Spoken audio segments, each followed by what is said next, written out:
They told you the world is safe, that the past is buried, sealed, resolved, but some stories, some crimes are never meant to stay hidden. Tonight, I'm going to show you one. In the summer of 1957, beneath the sweltering sun of Bristol, England, two children, June and Royston Sheasby, vanished from their neighborhood as if swallowed by the earth. No ransom, no witnesses, no answers. And yet, 11 days later, their small, lifeless bodies were found in a shallow grave near Snuff Mills Park, the riverbank underbrush barely concealing a scene of pure horror. Their skulls crushed, their innocence destroyed. But this isn't just about a murder. This is about a cover-up, a lie, a truth too dangerous to surface. You see, the place they were found was no ordinary wood. It was on the fringe of a vast mental institution, home to over 5,000 patients, many of them forgotten by society, some of them violent, and all of them trapped behind institutional walls that stretched further than most can imagine. Within days, rumors of an escaped patient circulated. An anonymous letter arrived, a ransom hoax. A man in a blue suit never identified seen near the children's last known location. Police interviewed over 25,000 people. But justice never came. And to this day, no one, not even their grieving parents, knows who killed June and Royston. But here's where it gets darker. There are whispers, hidden in archived police files and the memories of those who dare speak them. Whispers of a storyteller, a man who sat by the river, captivating children with tales of Davy Crockett and William Tell. He was questioned, released, and allowed to return. Then, another man, dead, who confessed to killing two children, his identity sealed by the Home Office, his confession locked in bureaucratic silence. The police begged to see the document. They were denied, and you were never supposed to hear this story, this sinister tapestry of vanished children, institutional secrecy, and the kind of evil that wears a smile. It was meant to vanish just like the lives it claimed, but not tonight. Tonight, we descend into the dark truth of the Bristol Babes in the wood, and once you hear what I have to tell you, you'll never see the past, or the world, the same way again. June was 7. Royston was 5. On June the 20th, 1957, the Sheasby children left their home in Brockworth Crescent, Stapleton, a quiet, working-class neighborhood in Bristol. Their destination seemed innocent enough, a nearby field at Wickham Glen, where two brown ponies grazed in the summer heat. Their mother, Barbara, distracted with redecorating the house, waved them off. It was 5:30 p.m. That would be the last time she saw them alive. By 7 p.m., unease became panic. The children hadn't returned. Barbara scoured the neighborhood, her calls unanswered by the silent streets and indifferent trees. The police were summoned, and within hours, a city-wide search began. Thousands of volunteers poured into the woods, parks, and riversides of Bristol, armed with torches and fear. Tracker dogs were brought in. Frogmen searched the River Frome. Firemen drained the dark waters of Duchess Pond. Days passed. Leads vanished. Hope withered. Then a cruel twist. A letter arrived at the Bristol Evening Post. It claimed the children were alive, demanded £200, and threatened their deaths if the ransom collector was caught. It was signed by West Indians, a detail meant to inflame racial tension and distract from the truth. The letter was a hoax, a wicked game played while June and Royston's bodies lay hidden beneath leaves and dirt, not far from where police searched. The ransom collector never came, the parcel was never claimed, and still, the children remained missing. The city held its breath. Days turned into a week. Then on July the 1st, at Snuff Mills Park, a policeman patrolling the riverbank noticed something unnatural. A child's hand, pale and motionless, protruding from the undergrowth. Beneath Royston's small, battered body lay June, concealed by earth and decay. The discovery shattered whatever fragile hope remained. Both had suffered massive head trauma, bludgeoned by a blunt instrument. The grass and leaves could not hide the brutality. Emergency lights lit the crime scene. Officers worked through the night, earth samples packed away like pieces of a puzzle no one could solve. The search had ended, but the nightmare had only begun. Because as investigators sifted through the evidence, one chilling fact emerged. The bodies were found just 50 yards from Bristol Mental Hospital, a place haunted by whispers, secrets, and something far more sinister. The discovery of June and Royston's bodies sent shockwaves through Bristol, but beneath the public horror was a rising tide of darker questions, unanswered, unspoken, and dangerous. The location of the graves was not random.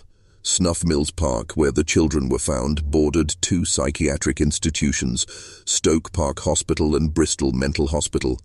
These places loomed large, not just physically but psychologically, over the entire investigation. Their sprawling grounds were riddled with decaying outhouses, tangled woods, and forgotten corridors. Over 5,000 patients resided within those walls, some allowed to roam during the day, some known to have violent pasts. The proximity was too precise to ignore. Only 50 yards separated the burial site from the nearest hospital fence. The police knew it, the public sensed it, and yet, despite the massive investigation, no clear suspect emerged. The most enigmatic figure to surface was known only as the storyteller. An elderly patient from Bristol Mental Hospital, he was often seen sitting by the river, spinning tales of Davy Crockett and William Tell to children who ventured too close. At first, suspicion fell hard on him. He was questioned for hours. His face, familiar to many local families, became the object of fear. But the police, desperate for leads, declared him harmless, a gentle, deluded man with no evidence tying him to the crime. Still, doubt lingered. What did he see? What did he know?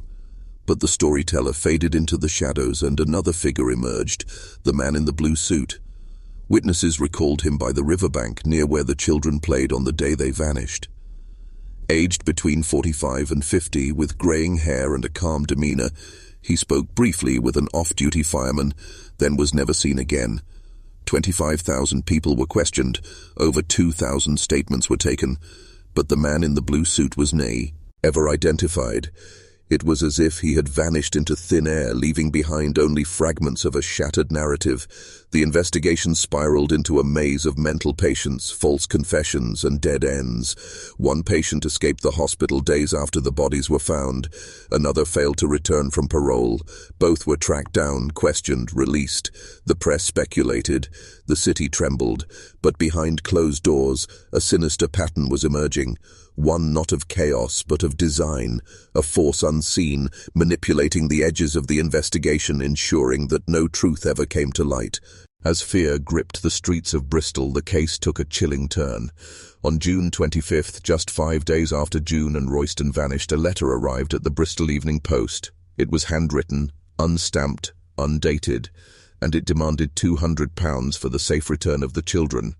Signed by West Indians, the letter taunted authorities, claiming the siblings were alive, that the police search was futile, and that any interference would result in their deaths. The author mockingly referenced police frogmen searching the river, writing, "We hope they enjoyed their bath in the river." It was a cruel message calculated to instill panic, laced with racial undertones meant to mislead and enrage. The demand was simple: deliver the money to the GPO, addressed to H. Rice, to be called for.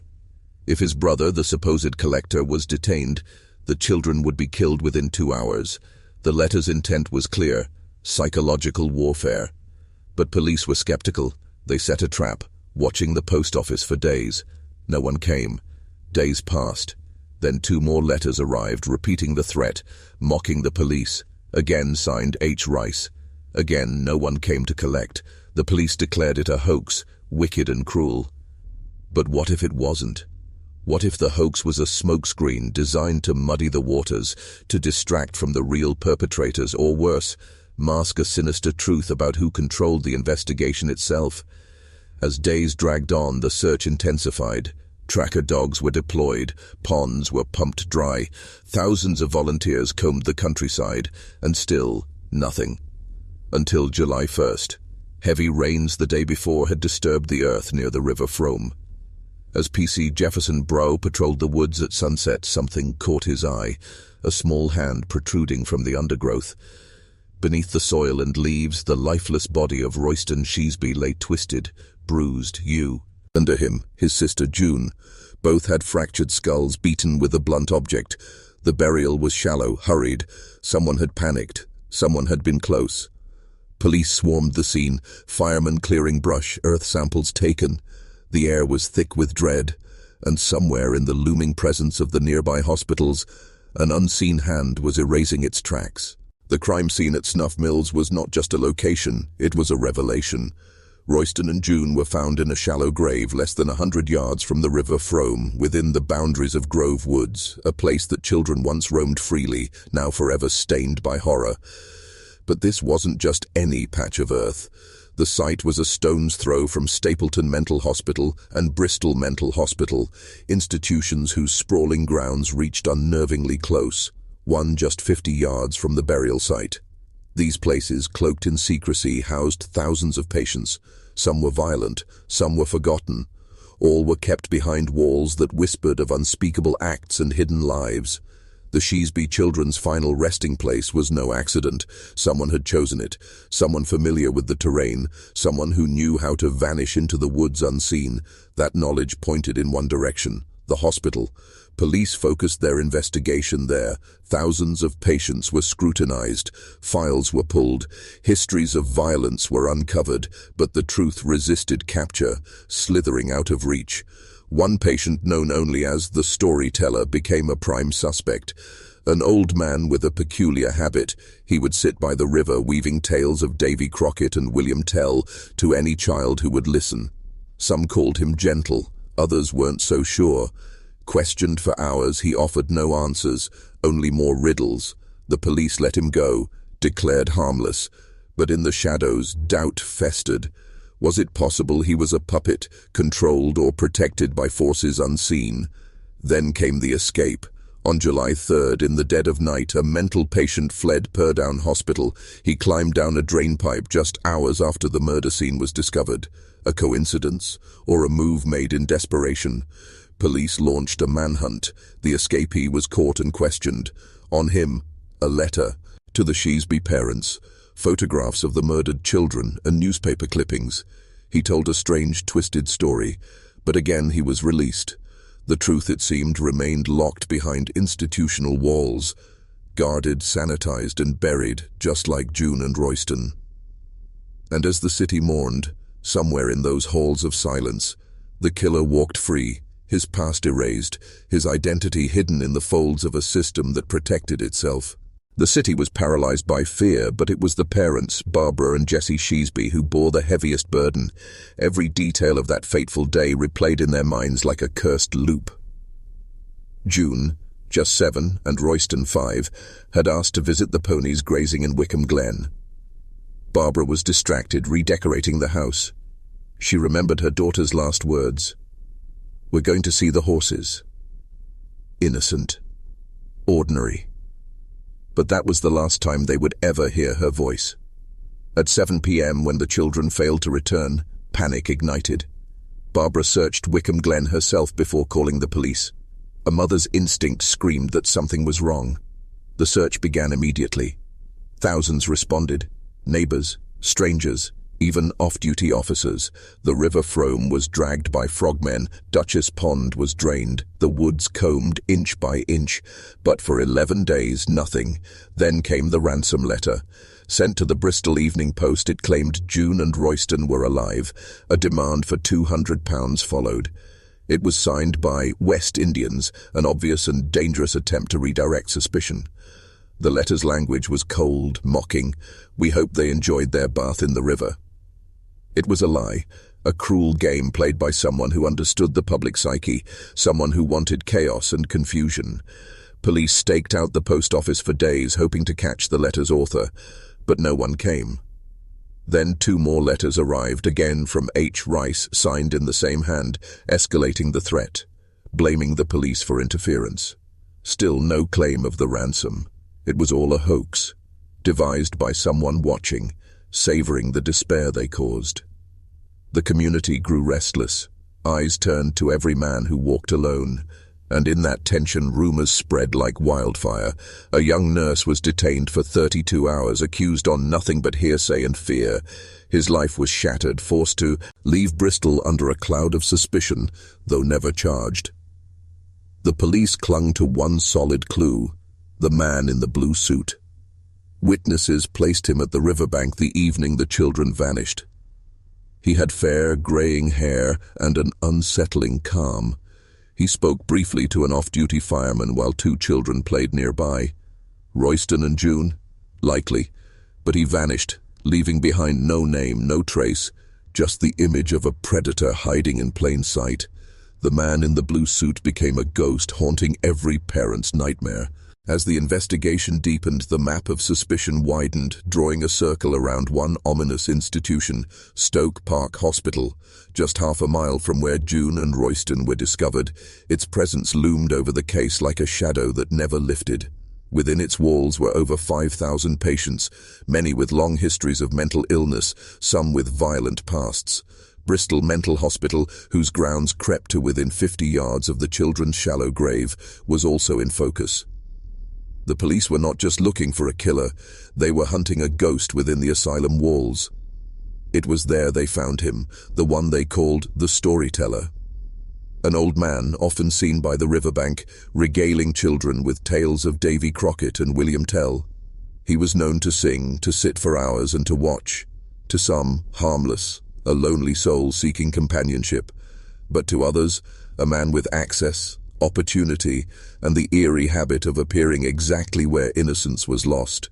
He was questioned for hours, his history unrolled like a chilling ledger, and yet, no confession, no evidence. Police cleared him. But doubt never left the minds of those who knew his habits. Then another shock: the escape. Just hours after the murder investigation began, a mental patient fled Stoke Park Hospital, climbing down a drainpipe in the dead of night. Panic erupted. Was this the man? Was the escape planned to avoid arrest, or was it the mark of a mind unraveling from guilt? The police pursued him, not with certainty, but with fear. He was caught. His possessions, a letter addressed to the Sheasby parents, photographs of the children, and newspaper clippings about the case. His story, as he told it to detectives, was described as remarkable. Yet again, no charges were laid. His words faded into silence, buried by lack of evidence and rising public pressure. Still, the image of a man fleeing into darkness, carrying the faces of dead children, was burned into collective memory. Meanwhile, another anonymous tip arrived, a blue letter with what police called vital information. It led them to a storeroom within Bristol Mental Hospital. There, hidden among forgotten items, they recovered a blue suit. The suit. But tests were inconclusive. Another dead end in a case already saturated with shadows. The killer was slipping through fingers, using madness and fear as his cloak. And then came the hoax, the cruel, calculated kind that only surfaces in cases soaked in fear. 5 days after June and Royston vanished, a letter arrived at the Bristol Evening Post. No stamp, no date, just trembling words scratched in haste. The message claimed the children were alive. A ransom of £200 was demanded with a chilling condition. If the messenger's brother was detained, the children would be killed within 2 hours. The writer signed off as West Indians, an inflammatory choice designed to provoke suspicion and racial panic. The police, already drowning in leads, had no choice but to take it seriously. They watched the designated post office for 3 full days, a fake parcel in place, waiting. No one came. The letter was a dead end. A wicked and cruel hoax, police called it. But the cruelty didn't stop. 2 more letters followed, signed again by H. Rice.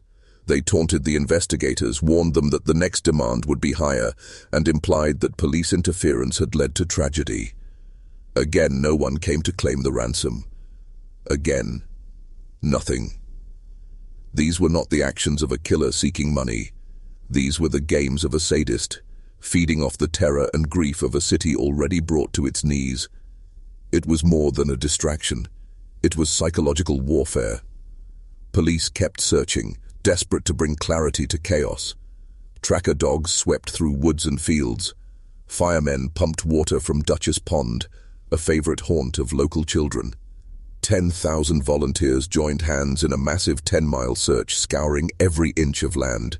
Every river, every pond, every outhouse was searched. And yet, when the children's bodies were found, They lay just 100 yards from the riverbank, in a place already visited, hidden by nature, revealed only by rain and fate. In the aftermath, grief gave way to paranoia. People looked sideways at neighbors, whispered names, in fear. The community shattered under the weight of uncertainty. Then came the funeral. Royston and June, buried together in Filton. The details were kept secret, but detectives blended into the crowd, watching, waiting. One of them muttered what everyone feared. A killer like this, he might come to see what he's done. Eyes scanned every face, looking for the monster hiding in plain sight, but the killer, he remained unseen, and the fear that never left. As the city of Bristol mourned, a shadow crept deeper into the heart of the investigation. One man, a phantom figure, began to dominate the whispers and suspicions. He was known only as the man in the blue suit. Aged between 45 and 50 with fair greying hair, he had been seen near the riverbank at Snuff Mills the very evening June and Royston vanished. An off-duty fireman reported speaking with him as the children played nearby, unaware that this ordinary encounter would later be shrouded in menace.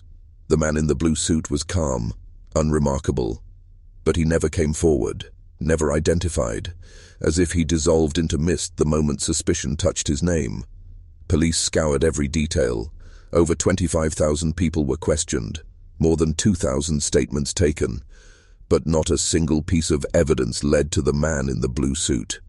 He was smoke, he was memory, and for the Sheasbys, he was terror personified.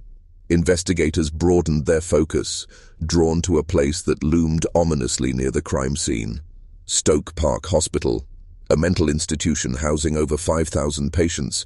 Its grounds crept to within 50 yards of where the children were found. Its presence was a stain on the investigation, a pool of possible suspects so vast it threatened to swallow the case whole. Numerous patients were questioned, their histories peeled open, their lives dissected. False confessions flowed like poisoned water. One man in particular stood out, a gentle figure known to children as the storyteller. He would sit by the river, weaving tales of Davy Crockett and William Tell, his voice carrying across the water. He became a symbol of unease. Was he merely a harmless old man, or something far darker? Police interrogated him for hours, every word weighed like evidence. But in the end they found no malice, no guilt, only a lonely man clinging to the innocence of stories in a world gone mad. And yet, too, his suspicion didn't fade. In the minds of parents, every man was the man in the blue suit. Every patient was a lurking predator.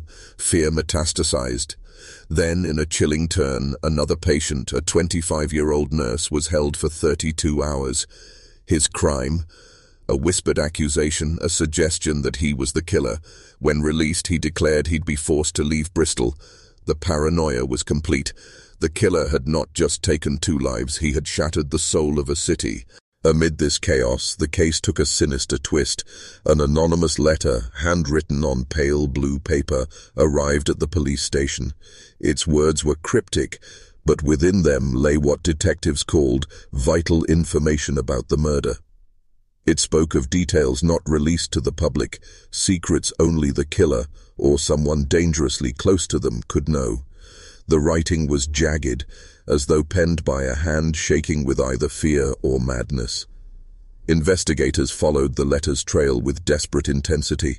They traced it to a storage room at Bristol Mental Hospital where an abandoned blue suit was discovered. The color, the location, the timing, it was no coincidence. A patient, nameless in public records, was pulled in for questioning. Repeatedly. Obsessively. But again, nothing held. He slipped through the cracks, just as the man in the blue suit had done.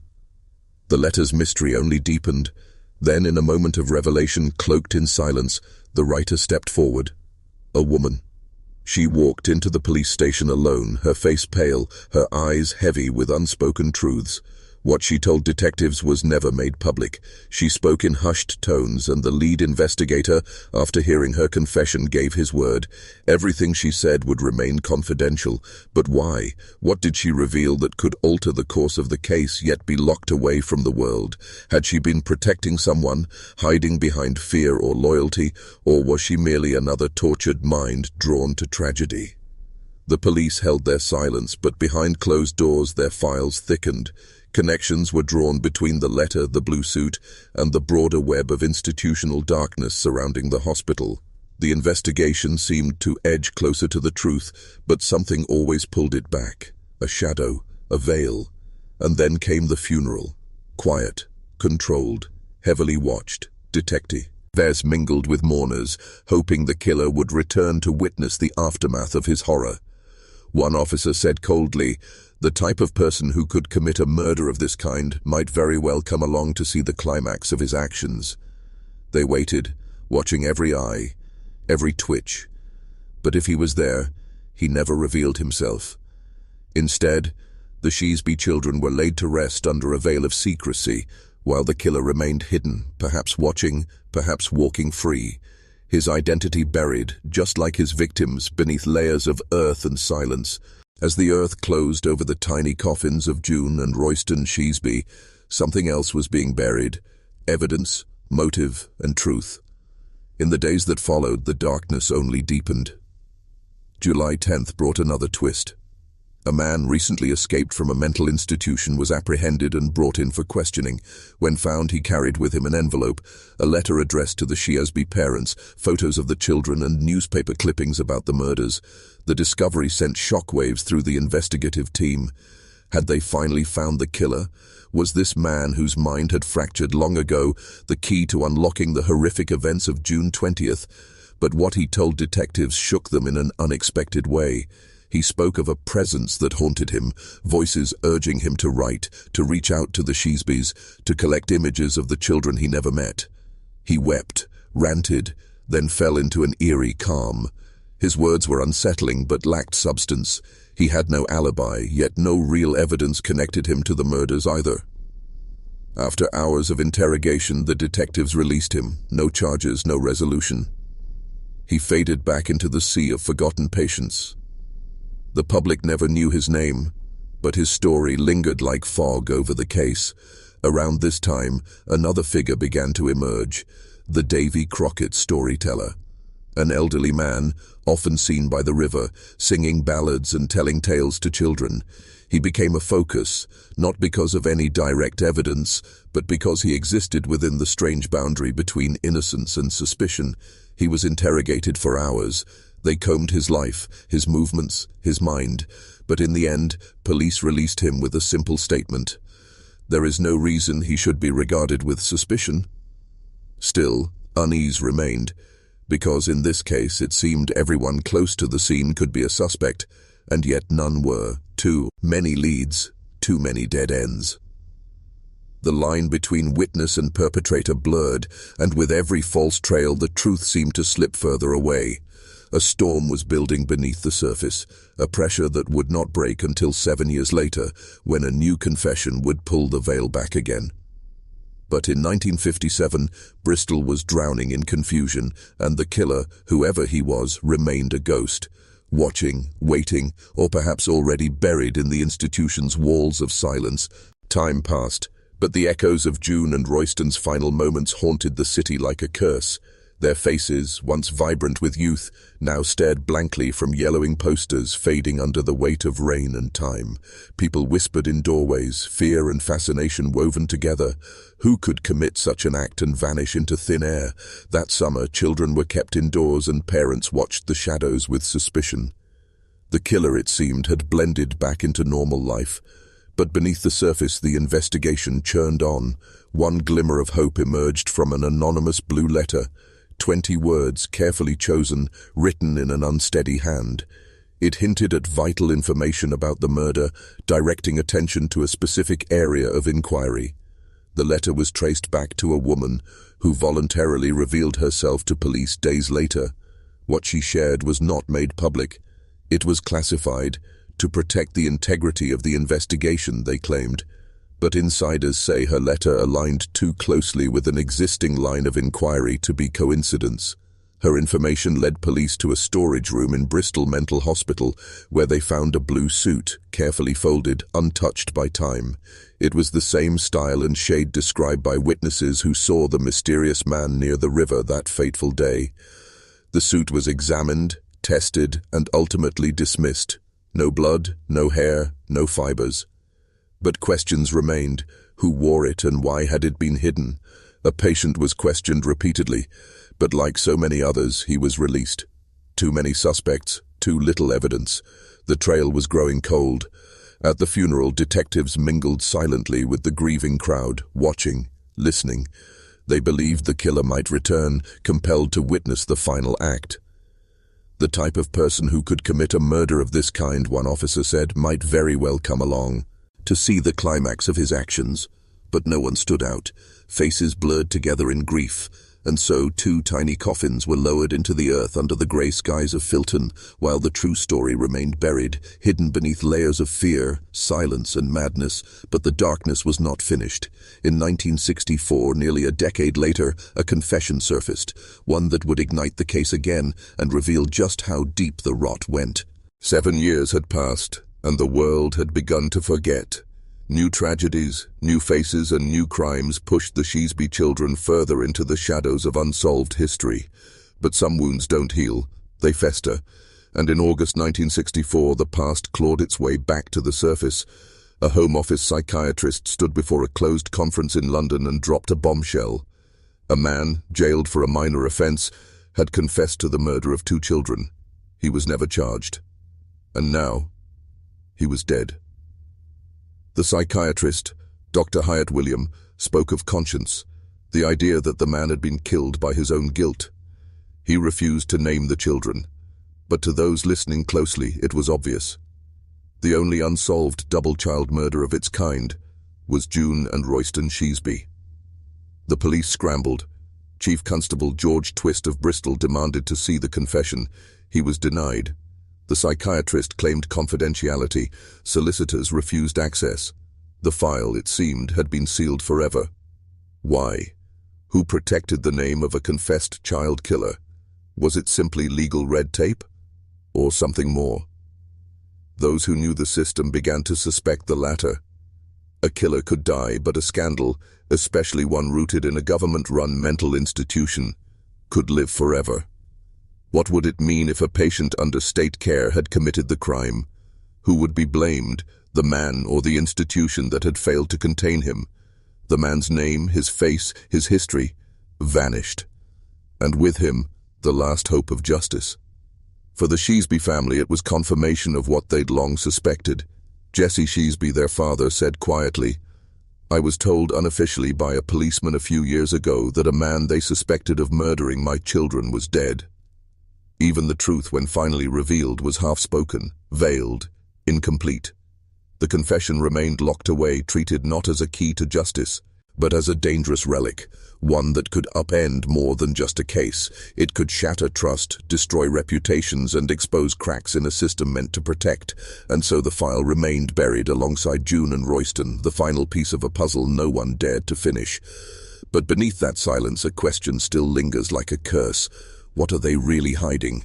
The city of Bristol tried to move on, but beneath its cobbled streets and manicured parks, the memory of 2 children lost in the woods refused to die.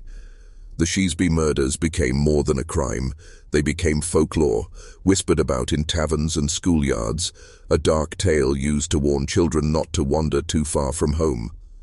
Yet for those who lived through that summer of 1957, it was no mere story. It was a scar etched into the city's soul.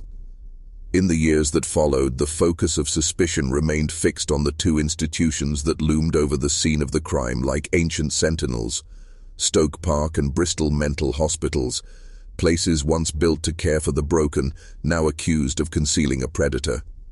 Whispers persisted that a patient had been seen near Snuff Mills the day the children vanished.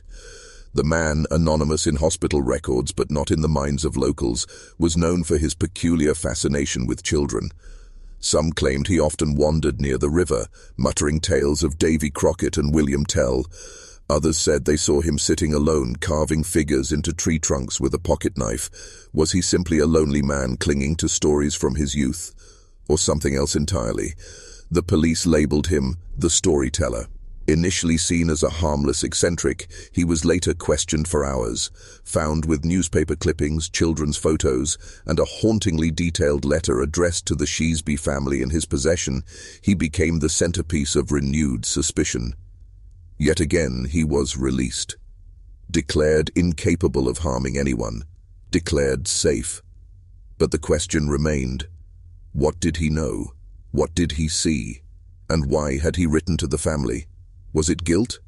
A confession? Or merely the ramblings of a broken mind?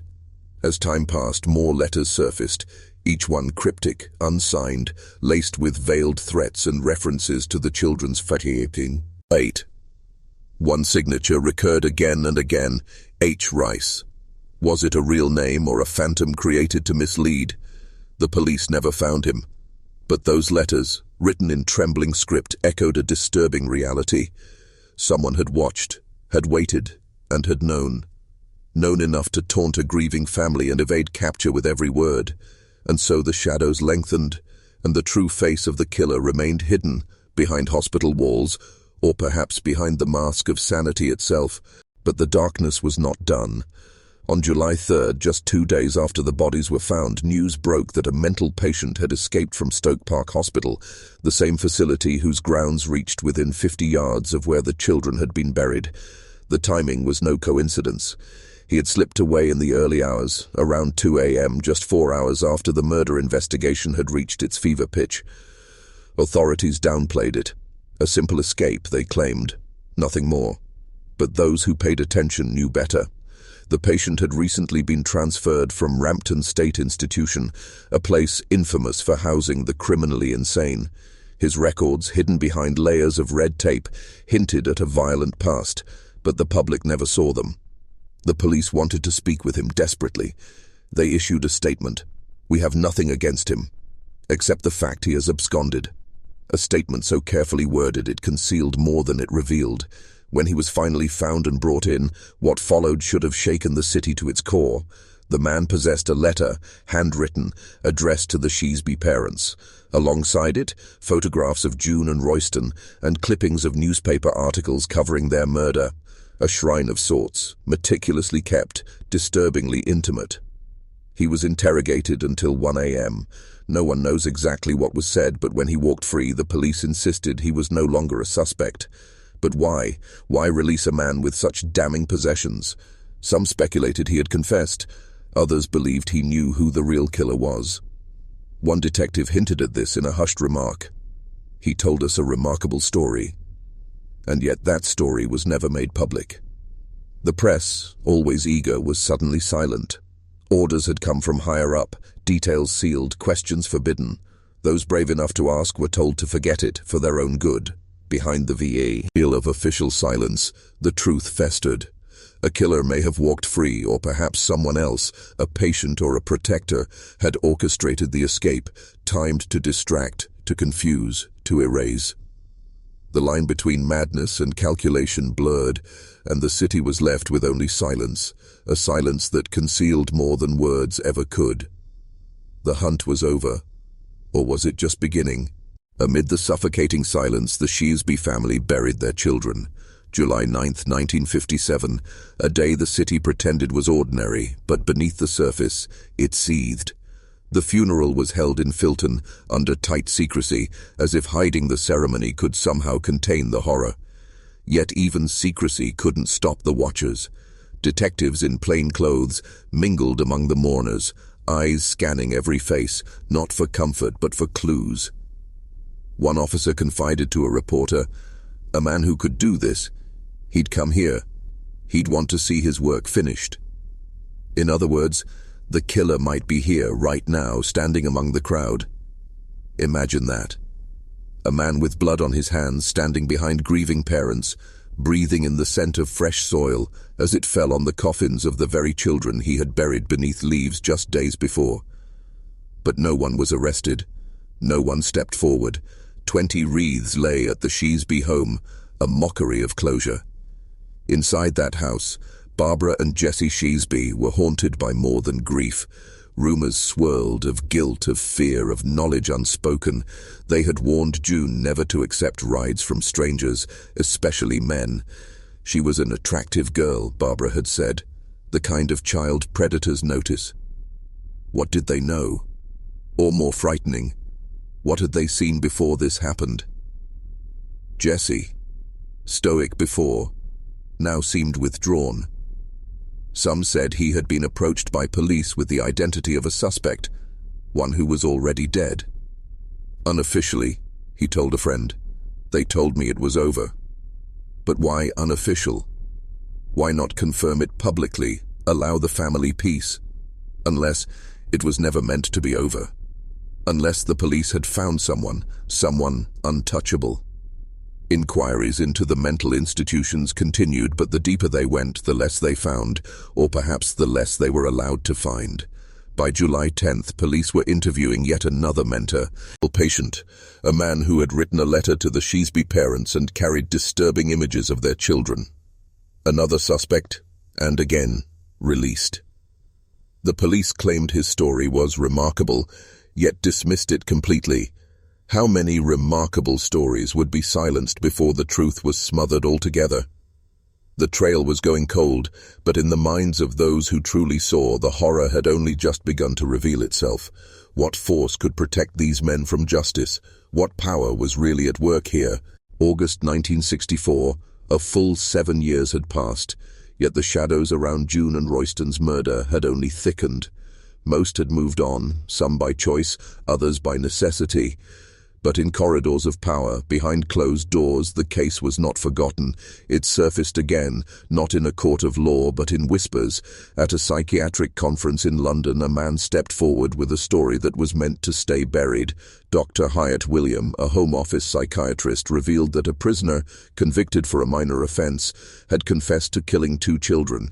He was dead now, claimed the doctor, killed by his own conscience. But he refused to name names, citing the sacred code of confidentiality.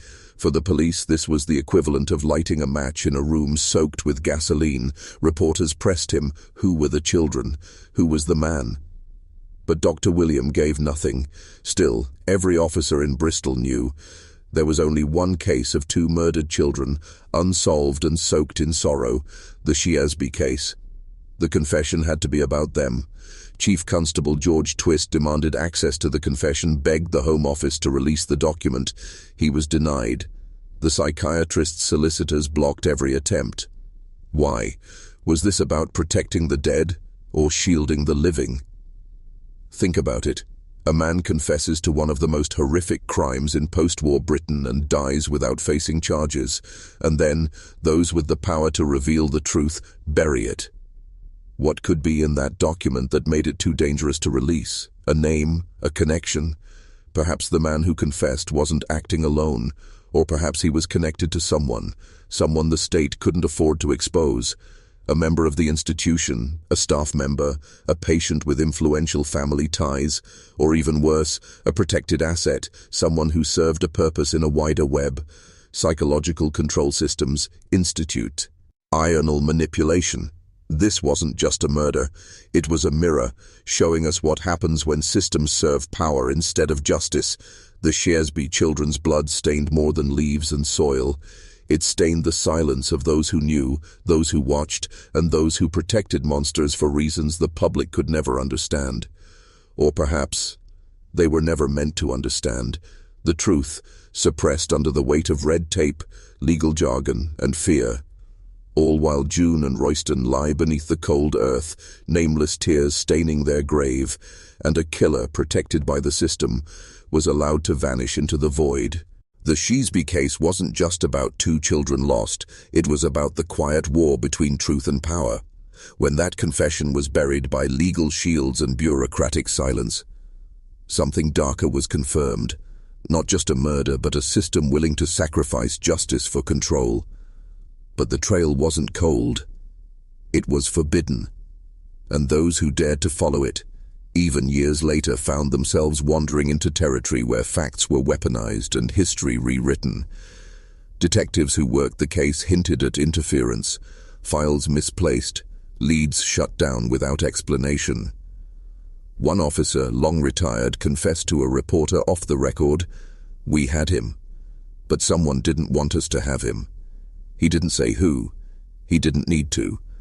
The mental institution, the sealed confession, the refusal to name names. Each was a fortress, shielding something too volatile for the public eye. Even the funeral of the Sheasby children became part of the mystery. Held in secret, detectives blended with the mourners, eyes scanning for a familiar face, because killers returned to the scene not out of guilt, but to revel in what they've done. One detective believed the murderer stood among the crowd that day, watching as two small coffins were lowered into the ground, a spectator of his own horror show, but no arrest, no justice. And what of the letter writer, the anonymous woman with vital information? She vanished from public record, shielded under confidentiality. Was she a witness or a warning? Some believe the letters were a test, probing police response, taunting authority. But what if they were a plea, silenced before they could scream? Behind it all loomed the institutions: Stoke Park, Bristol Mental Hospital, places meant to heal yet steeped in suspicion. 5,000 patients, many forgotten, many unaccounted for in those crucial hours. Some escaped, some returned, some disappeared, and in the halls of power, those institutions served more than just medicine. They were cages for those society didn't want to see, places where the line between treatment and control blurred into something more sinister. Who controlled the narrative? Who decided what truth was too dangerous? These were not just forgotten children. They were symbols of innocence shattered and truth suppressed. And as the years passed, their story became more than tragedy. It became a warning. When justice is silenced, when institutions protect themselves instead of the people, they don't just fail us. They betray us. They told you the world is safe, that the past is buried, sealed, resolved. But some stories, some crimes are never meant to stay hidden. Tonight, I'm going to show you one. In the summer of 1957, beneath the sweltering sun of Bristol, England, two children, June and Royston Sheasby, vanished from their neighborhood as if swallowed by the earth. No ransom, no witnesses, no answers. And yet, 11 days later, their small, lifeless bodies were found in a shallow grave near Snuff Mills Park, the riverbank underbrush barely concealing a scene of pure horror. Their skulls crushed, their innocence destroyed. But this isn't just about a murder. This is about a cover-up, a lie, a truth too dangerous to surface. You see, the place they were found was no ordinary wood. It was on the fringe of a vast mental institution, home to over 5,000 patients, many of them forgotten by society, some of them violent, and all of them trapped behind institutional walls that stretched further than most can imagine. Within days, rumors of an escaped patient circulated. An anonymous letter arrived, a ransom hoax. A man in a blue suit, never identified, seen near the children's last known location. Police interviewed over 25,000 people. But justice never came. And to this day, no one, not even their grieving parents, knows who killed June and Royston. But here's where it gets darker. There are whispers, hidden in archived police files and the memories of those who dare speak them. Whispers of a storyteller, a man who sat by the river, captivating children with tales of Davy Crockett and William Tell. He was questioned, released, and allowed to return. Then, another man, dead, who confessed to killing two children, his identity sealed by the Home Office, his confession locked in bureaucratic silence. The police begged to see the document. They were denied, and you were never supposed to hear this. This story, this sinister tapestry of vanished children, institutional secrecy, and the kind of evil that wears a smile, it was meant to vanish just like the lives it claimed. But not tonight. Tonight, we descend into the dark truth of the Bristol Babes in the wood, and once you hear what I have to tell you, you'll never see the past, or the world, the same way again. The blue suit, tattered, discarded, and found deep within the storerooms of Bristol Mental Hospital, should have been a key to unlock the truth. Instead, it became another piece of a puzzle deliberately scrambled by unseen hands. This suit, matching the description given by the fireman who saw a man with fair, graying hair near the river on the day the children vanished, was quietly seized by police. Yet no charges followed, no name was released. It disappeared into evidence archives that would later become inaccessible, buried by time and bureaucracy. But what cannot be erased is this. The man in the blue suit was real, and his presence near the scene was not coincidence. Some say he was a patient allowed to roam. Others claim he was staff or perhaps an outsider who had found a way into the labyrinth of those institutional grounds. A labyrinth where thousands lived out of sight, out of mind, where identities could be erased and where any evil once done could vanish into the corridors of mental illness and medical confidentiality. During this time, the letter writer, the mysterious H. Rice, emerged like a spectre. Declaring that the children were alive, he mocked the police and public, demanded ransom, and then vanished. His letters were never traced back definitively. Was he part of the crime, or merely a parasite feeding off a tragedy? Investigators were never certain, but the manhunt that followed revealed more than incompetence. It revealed a system incapable or unwilling to protect its own people from the predators within. Perhaps the most chilling detail came from the detective who mingled with the crowd at the children's funeral. He said, "The type of person who could commit a murder of this kind might very well come along to see the climax of his actions." These words, cold and calculated, suggest a deeper truth, that the killer was still out there watching. Blending in, standing among the mourners as the caskets lowered into the earth, and in that moment the horror of it all crystallized. Not only had the children been murdered, but their deaths had become a performance, for someone's pleasure, someone's satisfaction. And no one in Bristol would ever truly feel safe again. After the soil had settled over the small graves of June and Royston Sheasby, the city of Bristol fell into a hushed, uneasy silence.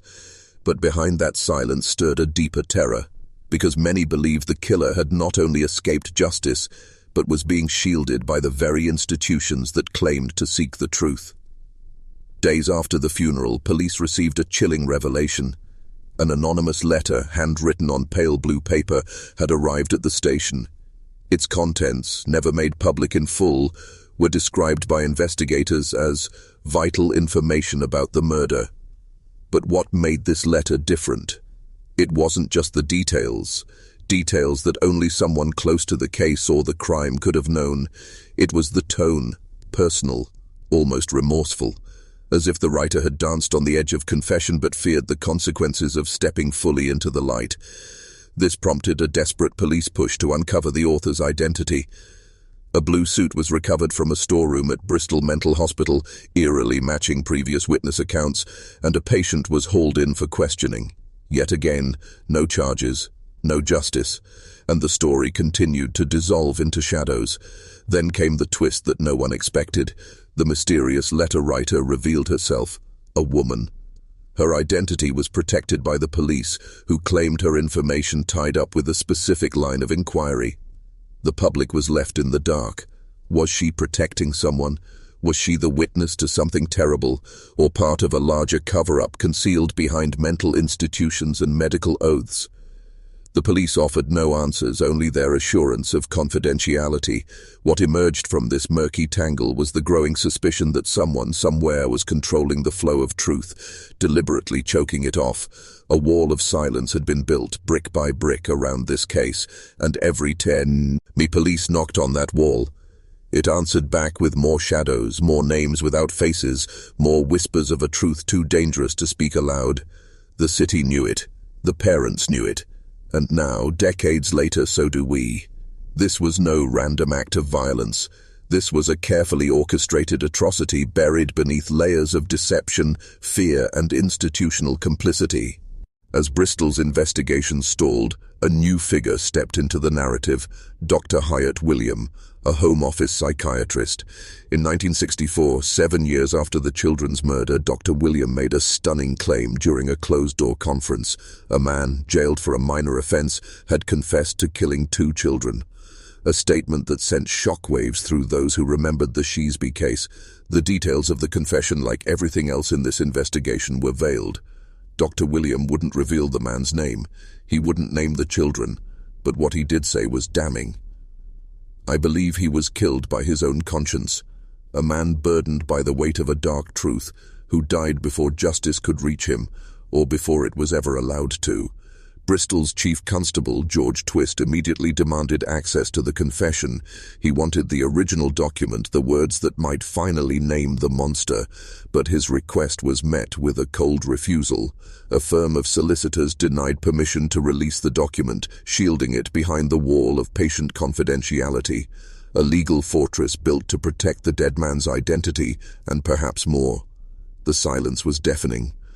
Authorities, both medical and legal, had what could be the key to a long, unsolved double murder, but no one could or would use it.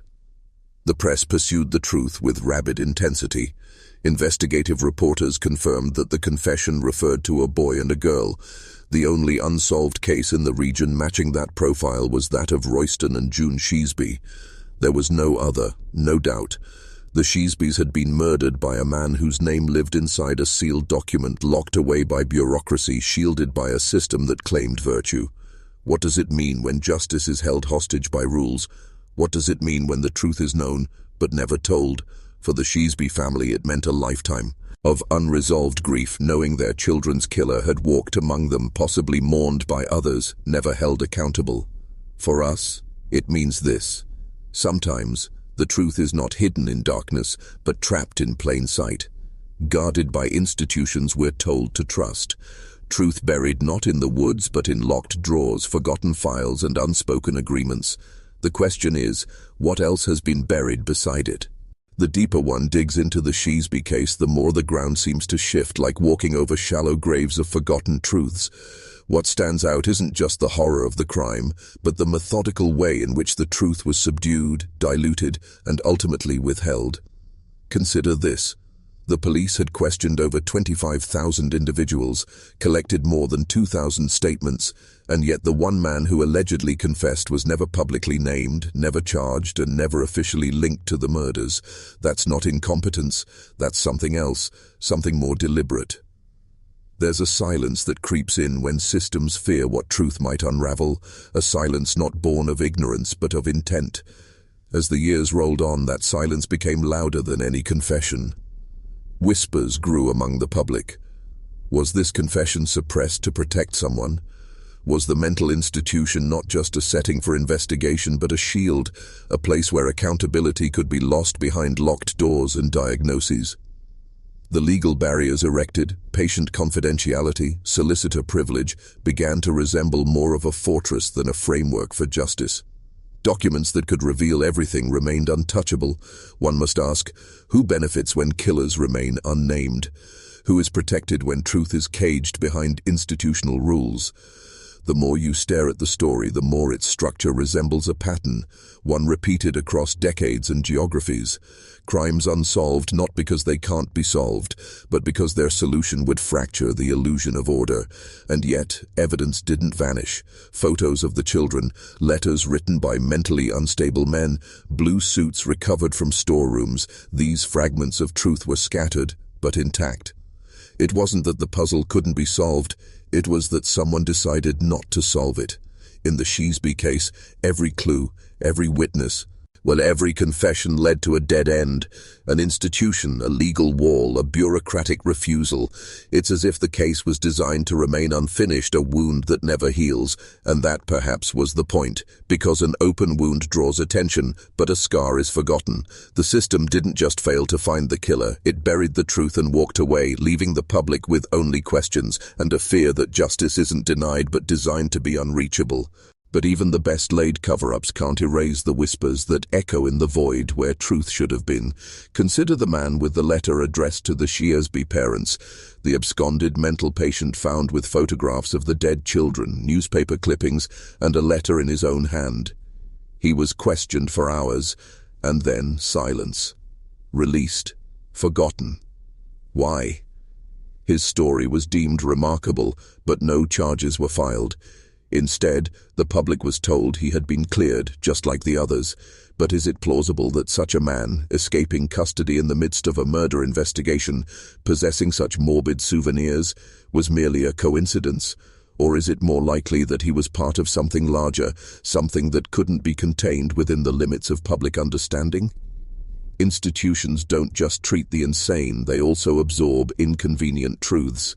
These hospitals, with their labyrinthine corridors and silent wards, became more than places of treatment. They became vaults of secrets. And this wasn't unique to Bristol. Across Britain and beyond, mental asylums often housed individuals society wished to forget. Some mentally ill, some merely inconvenient, others perhaps criminally useful. These patients, anonymous and unaccountable, became perfect scapegoats, or perfect culprits to hide behind. And in this case, the boundary between the institution and the investigation blurred. Witnesses became suspects became ghosts, and justice became an illusion. The storyteller, the one who told tales of Davy Crockett and William Tell, was paraded as a potential killer, only to be dismissed later as a harmless old man. Why him? Was he just another distraction? A way to satiate the public's thirst for answers while the real story sank deeper into the mud of Grove Woods? And let's not forget the ransom letters signed by West Indians demanding £200 threat, meaning the children's lives, letters the police labelled a cruel hoax. But were they? Or were they disinformation, strategically planted to confuse, to delay, to redirect attention from what really happened between the banks of the River Frome and the walls of Bristol Mental Hospital? These letters didn't just mock the police, they taunted the public. They were a game, a test, a manipulation. And someone, somewhere, was pulling the strings, crafting a narrative while ensuring the truth drowned with the children. This wasn't just a murder.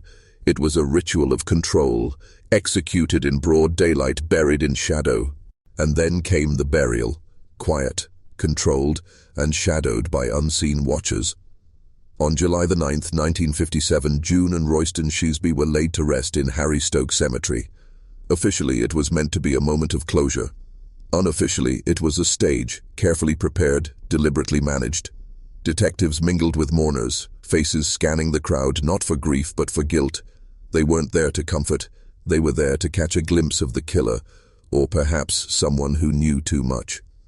The funeral was kept secret, details withheld from the public, yet somehow a crowd of 100 gathered, mostly women, standing in silence outside the Sheasby home on Brockworth Crescent. Who told them? Who wanted them there? The children's father, Jesse, pleaded for privacy, saying, "We want the whole affair to be kept as quiet as possible." But why? A grieving father wanting quiet is one thing, but was it his idea or was he told to keep it quiet? Were they protecting the family or silencing them? 20 wreaths adorned their small front garden, like silent witnesses to a crime no one would name. At Beechcroft Methodist Church, a brief service was held. No spectacle, no justice, just the ritual of farewell. And under the earth the children lay together, the final act of a story no one dared to finish. But beneath the surface, pressure was building. Just one day later, a man escaped from a mental hospital again. Another patient, another coincidence. He was found with photographs, a letter, and a tale that police called remarkable. Questioned until 1 a.m., then released without charge. The media moved on, the public sighed, and yet the story didn't end. It simply shifted like a shadow at dusk. In August 1964, 7 years later, a Home Office psychiatrist declared that a man, long since jailed for a minor offense, had confessed to murdering 2 children before dying, killed by his conscience, the psychiatrist said. But the name was never released, the confession never shown. And when Bristol's chief constable demanded to see the document, permission was denied. The trail went cold. deliberately. This wasn't just about protecting identities, this was about protecting power, a confession locked away, evidence buried, and through it all, one truth became clear. These children were never meant to be found, not alive, not dead, and certainly not remembered. By now, what began as a tragic disappearance had transformed into something far more sinister, a labyrinth of withheld evidence, vanished suspects, and orchestrated silence. Why did authorities block access to the prison confession? Why did the psychiatrist, a servant of state truth, hide behind confidentiality when 2 children's lives had been brutally ended? The truth was no longer missing, it was caged. Somewhere between the police files and psychiatric records, the identity of a murderer lay fossilized in secrecy, and that secrecy served someone. Behind the iron gates of Bristol Mental Hospital, Purdown and Stoke Park, a hidden world of 7,000 patients pulsed, a population largely forgotten, regulated and silent. Perfect cover, perfect scapegoats.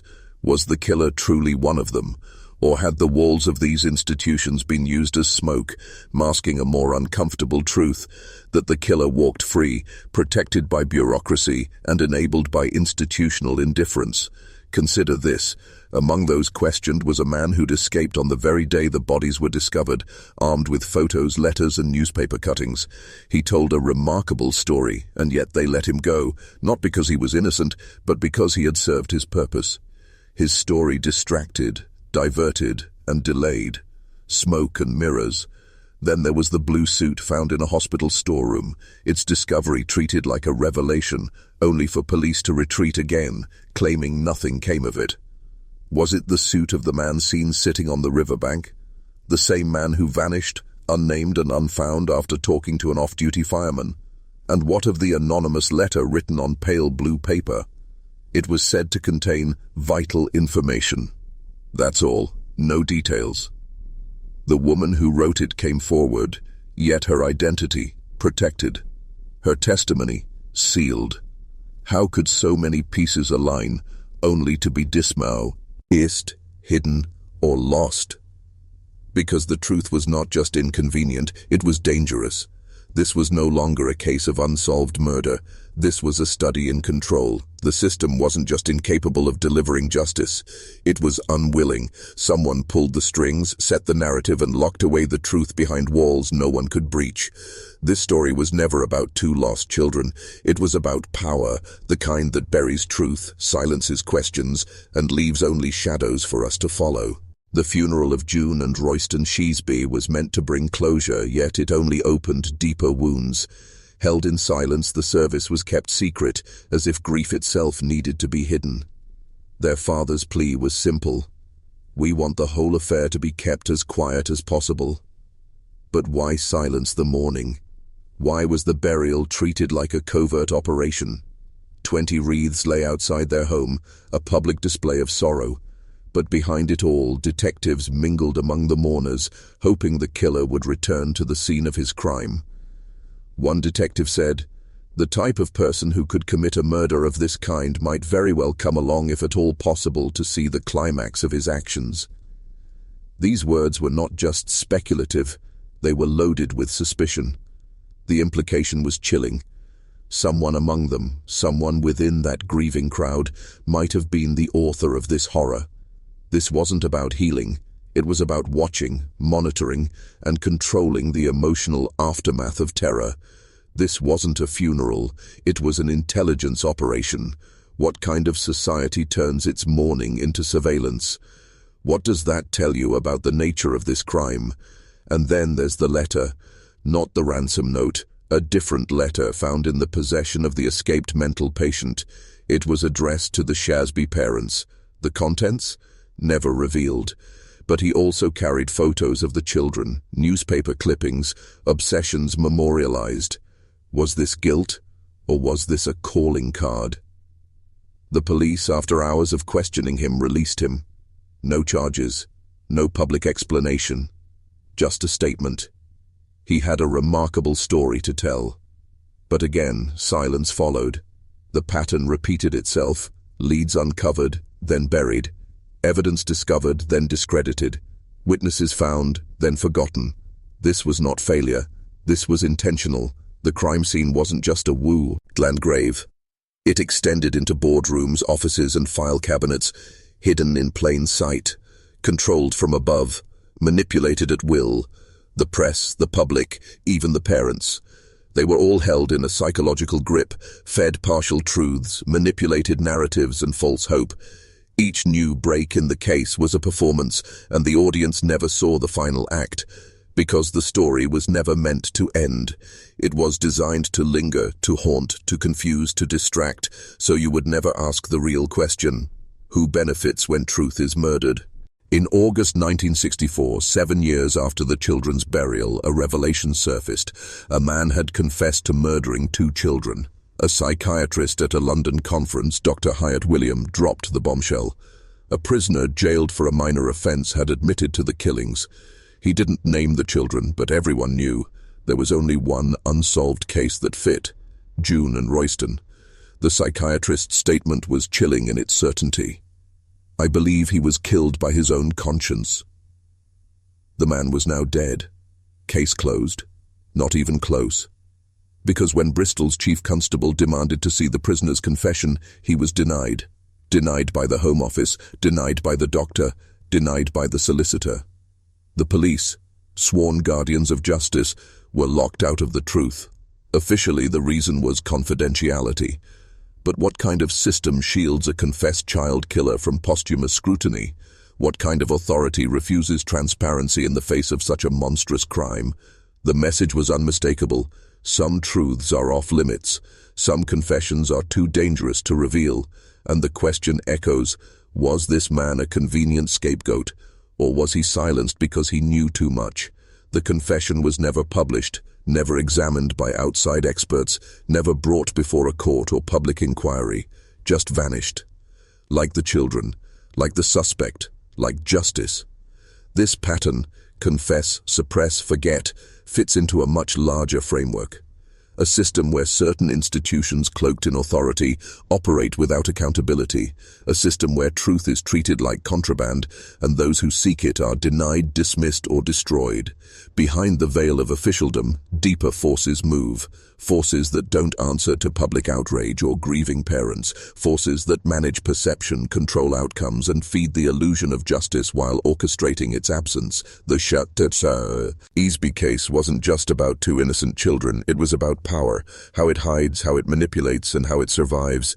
By the time the confession was known, the public had moved on. But the silence wasn't healing. It was strategic. Every unanswered question, every blocked inquiry, every buried lead was part of a greater design, to bury not just bodies but truth itself. And for those willing to see it, this was a glimpse into the machinery of control, a glimpse that, once seen, changes everything. Because once you understand how easily truth can be erased, you start to question everything you've ever believed about justice, authority, and the world you live in. Jesse Sheasby, the father of June and Royston, stood in the shadow of that withheld confession with the weight of a father's eternal burden.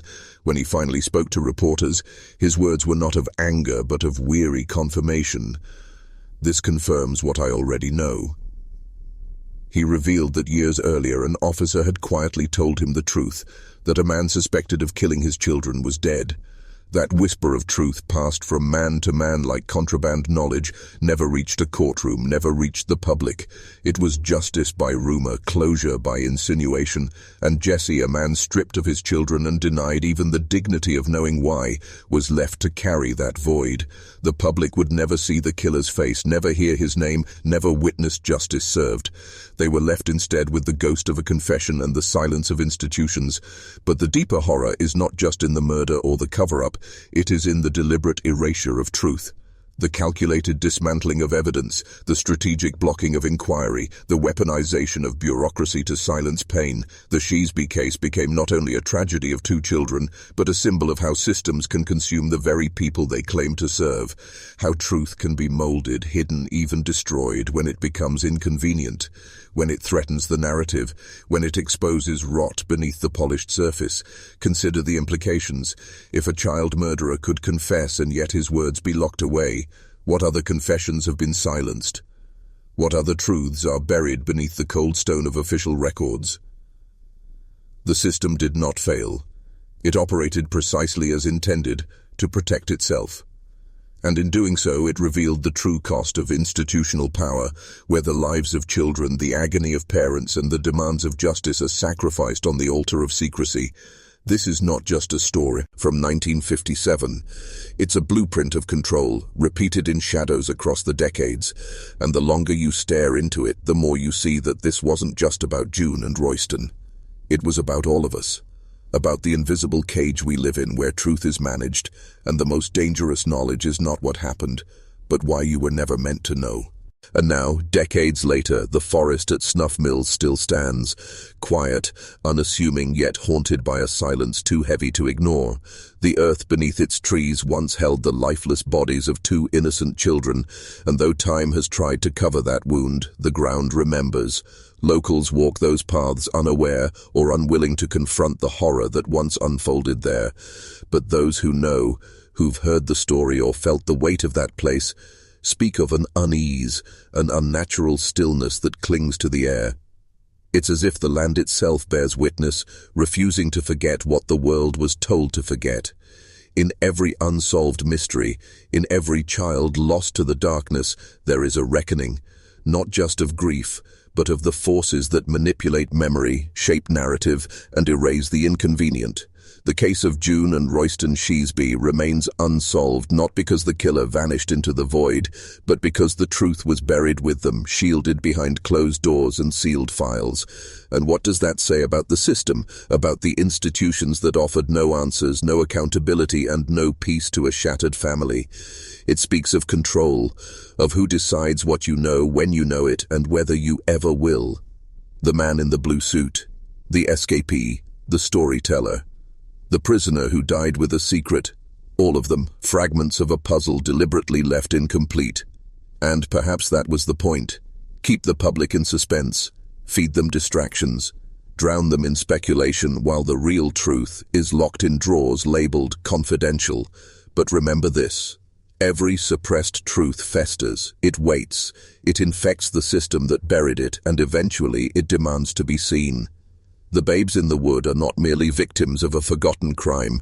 They are a mirror, showing us the fragility of innocence and the cold mechanics of power. They ask not for sympathy, but for our awakening, for eyes to open, for questions to be asked, not just about who killed them, but why their deaths were consumed by the machinery of silence. Ask yourself now, what other truths have been hidden in plain sight? What other names erased, stories altered, justice denied? When truth becomes dangerous, it becomes powerful. And now that you know, what will you do with this dangerous knowledge? The burial of June and Royston Sheasby was intended to be private, quiet, devoid of spectacle. Yet even in death, they were not left alone. The crowd that gathered outside Brockworth Crescent wasn't just neighbors and mourners. Detectives blended in among them, not for protection, but with the hope that the killer might return to witness his own cruelty's conclusion. It was a theory rooted in the psychology of murderers. The idea that they often revisit the scene, reliving their power. But no arrest followed. The killer, if present, slipped through the cracks again, cloaked by a system that had already failed. Imagine standing there, among grieving faces, as two tiny coffins are lowered into the earth. And nearby, a stranger watches, a man with a hidden past and a smile that never quite reaches his eyes. Would you have recognized him? Would anyone? The Sheasby family, broken beyond repair, asked for privacy, but the eyes of the press and the state remained fixed, not out of compassion but curiosity and fear. What if the truth escaped? What if someone, somewhere, spoke the unspeakable? Days later, a mental patient emerged, one who had been hiding, absconded, carrying with him a letter addressed to the Sheasby parents, photos of the children, and a collection of news clippings. It was the kind of evidence that should have set off alarms, triggered confessions, led to closure. But instead it was dismissed. The man's story, deemed remarkable by police, was buried as quickly as the children were. No charges, no answers, just more shadows in a case already consumed by them. And then came the final insult. The revelation in 1964 of a dead prisoner's confession, a man whose conscience supposedly killed him, a psychiatrist's cryptic declaration, but still the system withheld. Bristol police pleaded for access, for a chance to read the words of a potential killer. They were decades. Need, confidentiality, protection of the dead over justice for the dead. Ask yourself, who benefits from silence? Who gains when the truth is buried deeper than the bodies?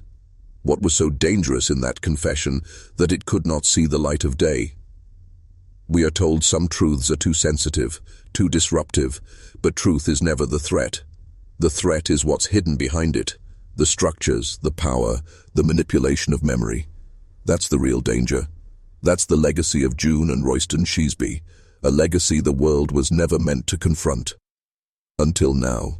The final chapter in the case of the Bristol Babes in the Wood is not one of closure, but of silence, sealed files, and the weight of truths deliberately obscured. The man who confessed, whose identity was protected by medical secrecy and legal red tape, was already in his grave. His name, his history, the nature of his confession, all hidden under the guise of professional confidentiality. But behind this facade of ethics, a chilling question lingers. Was this about protecting the rights of a dead man, or shielding institutions from scrutiny?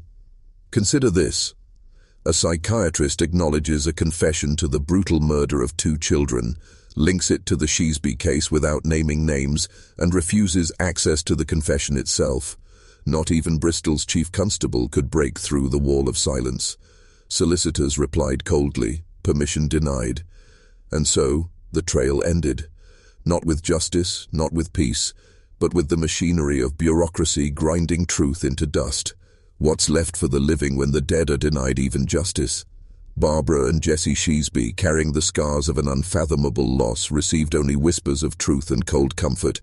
Barbara, left with only 1 child and the shadow of 2 graves. Jesse once told unofficially that the man suspected of killing his children was already dead. That was all. No closure, no reckoning. Just the knowledge that their children were sacrificed, not just by one man's hands, but by the entire edifice of a system that buried more than bodies. This is where the trail ends, but it is not where the story ends, because stories like this, dark, forgotten, uncomfortable, are not just echoes of a violent past. They are warnings.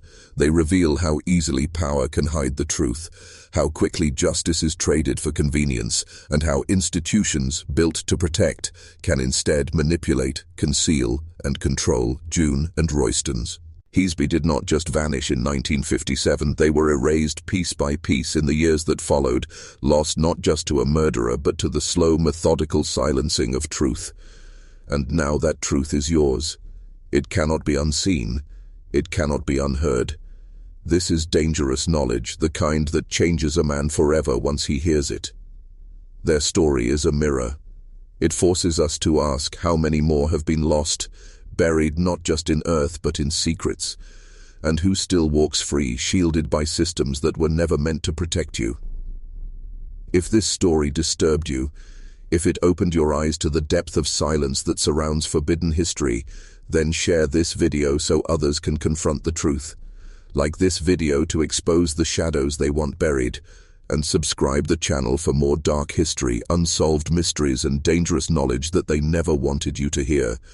This is just the beginning.